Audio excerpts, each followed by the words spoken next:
আর একটা আজকে তোমাদের আমি একটা রেসিপি দেখাবো। পালং শাক কেটে ধুয়ে রেখেছি, তো মাছ দিয়ে পালং শাকের একটা রেসিপি বানাবো। এখানে একটু বেগুন কেটে রেখেছি, বেগুন দিয়ে করব। প্রথমে আমি কড়াইতে তেল দিয়েছি, তেল গরম হয়ে গেছে। এবারে রসুন দেব, রসুনগুলো টুকরো করে রেখেছি। দেখো, এবারে আমি দুটো কাঁচা লঙ্কা ফোড়নে দিয়ে দেবো। আর এখানে দেখো রাঁধুনি, এটা হচ্ছে রাঁধুনি বলে এই জিনিসটা, তোমরা কে কি বলো।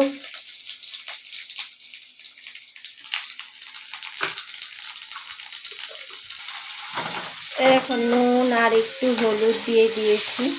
বেগুনগুলো ভাজা হয়ে গেলে এবার শাকটা দিয়ে দিচ্ছি। ভাজা হয়ে গেছে, এরকম পালং শাকগুলো দিয়ে দেবো।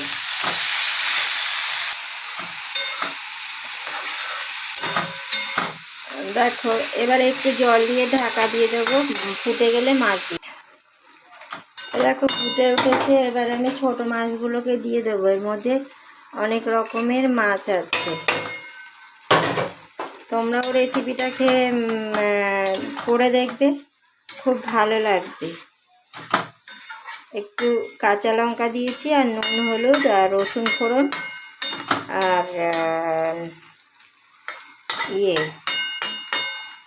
হলুদ তো দিয়েছি, মানে এতে বেশি মশলার দরকার হয় না। এবার আমি ঢাকা দিয়ে দেবো, এগুলো গলে গেলে শাকগুলো নামিয়ে দেবো। তো ভিডিওটা কেমন লাগলো লাইক শেয়ার কমেন্ট করে দেবে, আর বন্ধুরা সাবস্ক্রাইব করে দেবে।